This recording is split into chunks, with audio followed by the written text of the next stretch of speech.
thank you for having me. I'm not local. I don't want to make any of you jealous, but I am lucky enough to live in a gorgeous little suburb you might have heard of called Luton. I suppose it's quite funny, yeah. It's not happening to you. Maybe I'll laugh about it one day. It's a tricky place to live, I'm sure you can imagine. Tricky place to live, tricky place to work as well. Take my girlfriend, she works in mental health services in central Luton. It's a difficult job, but that is a difficult and confusing job. Especially when people come in and say, I'm not in a good place. Tricky one that, isn't it? You know, do you want medicating or an estate agent? A lot of family have interesting jobs. My uncle is a colonel in the army, and he's also a nudist. So, whether I get to see him at work or at home, there is a good chance I will see his privates. Right, I apologise, that's a stupid joke. Yeah, he's not a colonel, okay? Or a nudist.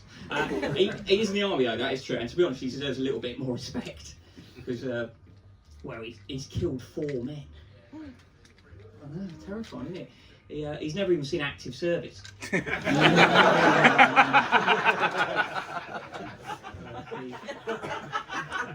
He packs the parachutes.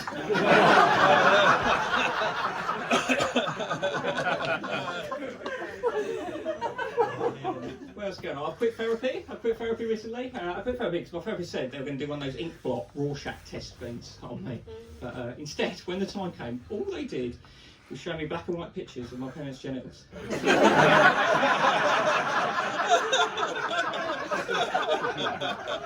What you artist. Speaking of parents' genitals, I haven't been doing a lot of comedy in the last couple of months because I had a baby. Yeah, I didn't really contribute much. Or for very long. I love it, right? I love it. I love being a dad. Love being a dad nearly as much as I love my old life. I do love it. I do. It got off to a rocky start, I'm going to be honest. I embarrassed myself during the birth. I was panicking, right? It's very stressful. Plus, I was fully expecting it to be gory. I was completely prepared for that. I was just not prepared for it to be quite as gory as it is. I'm squeamish. So towards the end, I was stood in a corner, barely even looking at what was going on. Midwife came over to me and she said, sorry, but you are aware that that is one of the most incredible things you will ever see. And I said, I'm aware of that, thanks, but right now there's a baby's head sticking out of it.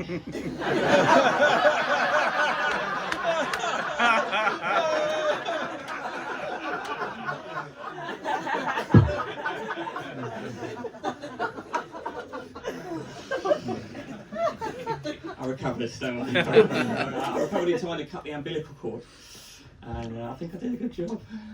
I mean, I must have done, because they wouldn't let me go till I've done a gallbladder removal and 2 vasectomies.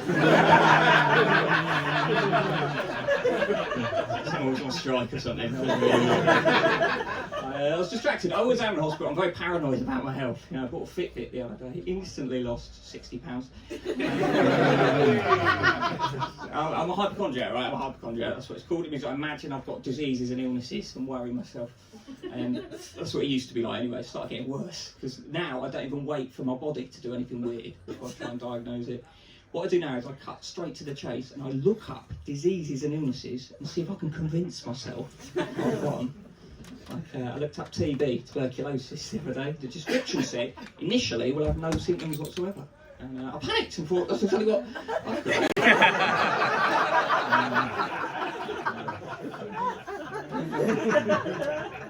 I'm doing okay as a dad, I think I'm doing okay. I'm kind of giving it my best 40% and it's going right. My girlfriend is just like an amazing mother. She's an amazing mother. And she still somehow finds time to say cute little romantic things to me, like, is that your breath? Or do we need to do a nappy change? Cute little things like that. We've been together a long time. That's what that is. When I say a long time, I do mean a long time. We met when we were at school. She was a dinner lady.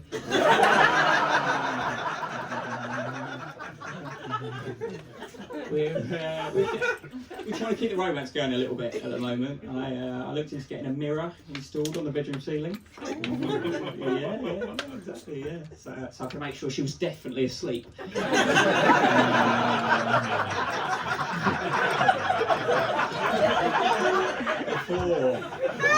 Before I open the good crisps.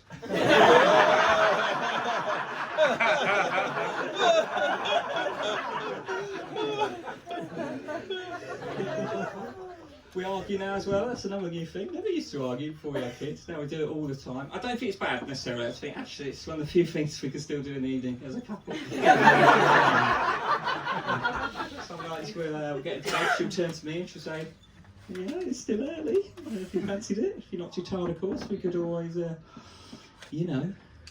And I'll say, do you mean have an argument? And she'll go, no, that's not what I was getting at. And, I don't really think we've got anything to argue about, do you? I mean, you're putting me on the spot here, I haven't really thought about it, but what about the fact that you put dirty dishes on the side above the dishwasher rather than just putting them straight into the dishwasher? She goes, I don't do that. And then we're off. 6 in the morning, arguing like rabbits. Had a cigarette after the last one.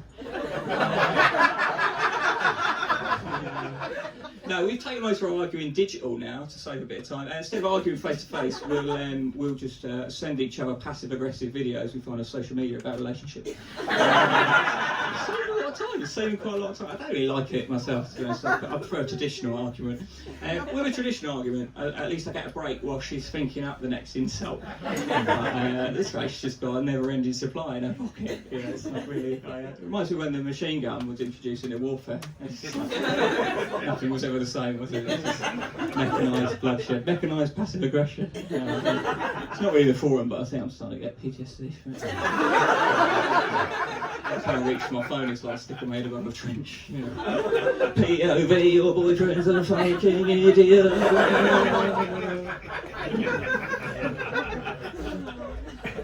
I'm not very good at sending them either. That's the point. I tend to send them at the wrong moments to my girlfriends. You know, the other day I sent her one in the morning, and she went off to work without watching it. On the way to work, she hit a lollipop lady's lolly. No, everyone was fine. She got to work, a bit shaken up. She looked at her phone. I'd sent her a video saying, tag someone who needs driving lessons. You know, I was really bad, you know, I didn't do it, but then suddenly I'm in trouble, you know, it's not my fault. I wasn't the one drinking. Yeah. We've changed, I suppose, that's the thing. We've both changed since we became parents, that's the thing. We've changed fundamentally as people. Her more than me. It's changed everything about her. She doesn't even speak the same way. I walked in on her yesterday, she was on the phone to someone, she was saying, today I saw his teeny tiny willy. You didn't talk like that before we had our daughter.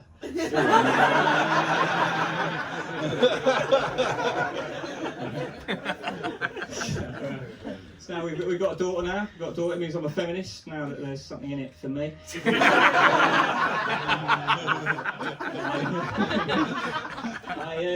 I'm delighted we had a girl, to be quite honest. I think girls are better than boys.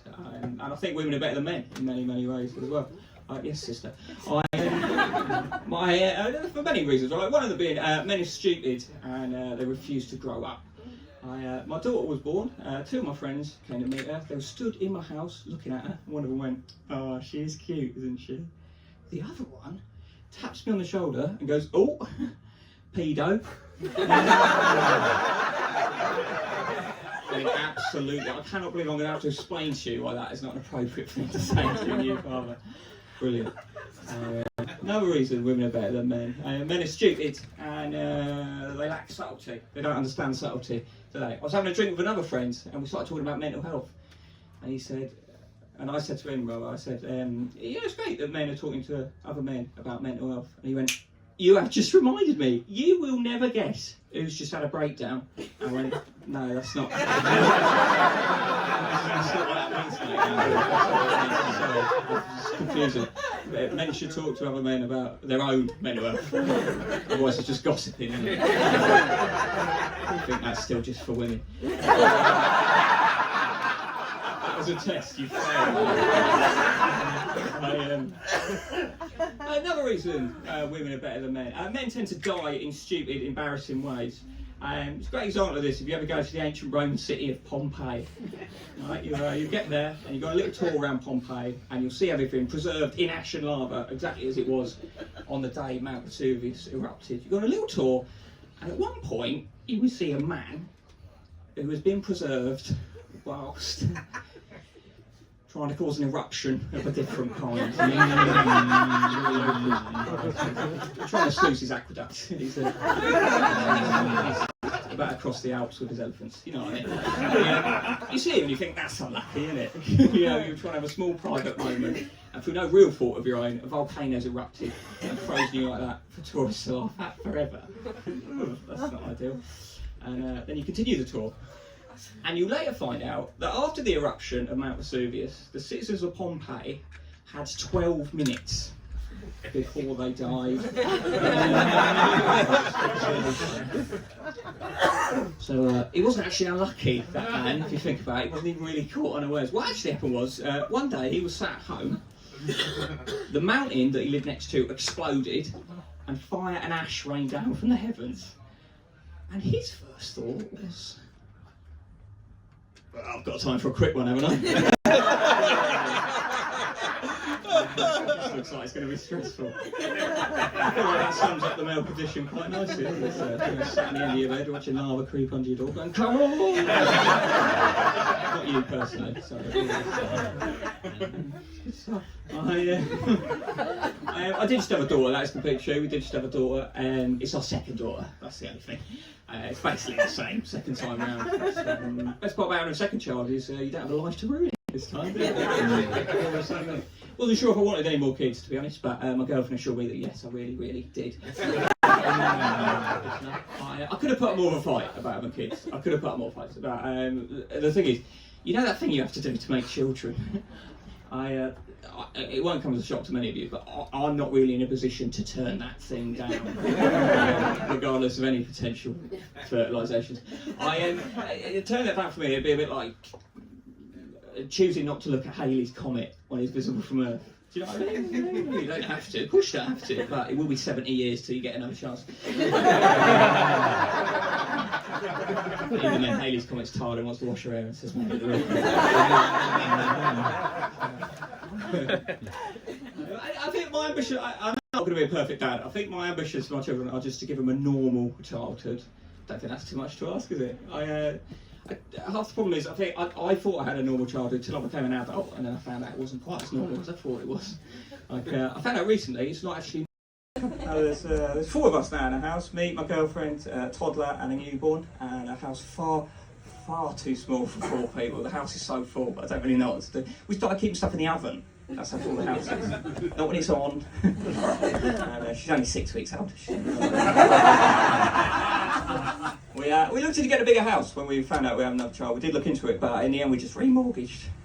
So this way I got to pay the mortgage of a much larger house without having the hassle. Try before you buy. We are homeowners though, that's pretty cool, isn't it? Homeowners? In Luton, so just going to show a lot of young people think it's impossible to buy a house. It's not, you've just got to be willing to compromise on location. Facilities, smell, and racial harmony.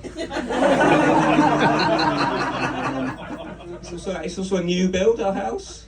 New build, for anyone not familiar, new build homes, exactly like normal houses. The only difference is they've been constructed primarily from MDF and lies. Oh, those cheeky wankers. Sorry, it's just frustrating because everyone's like, get on the housing ladder any way you can, and then before you know you've got a 40-year mortgage and a house made out of cardboard. I don't know what we're going to do. I think the mortgage is going to last the house. What I'm saying.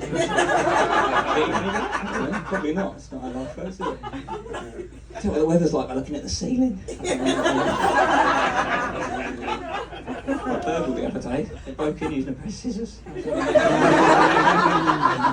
fine, it's not your problem, it's mine. It's not all bad, anyway, new builds, they get a bad rap. There are good bits, right?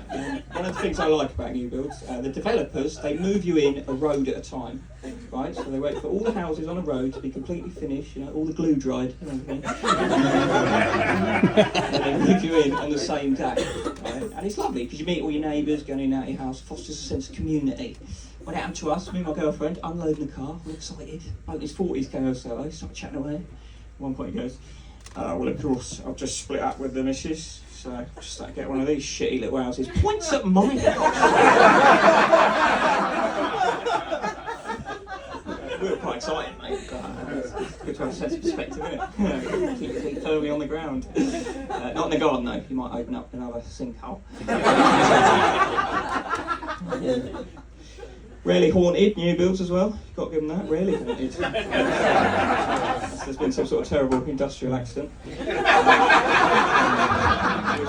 There was in our house, actually. I found out a wall fell on a builder. Oh, yeah, luckily he caught it and just sort of...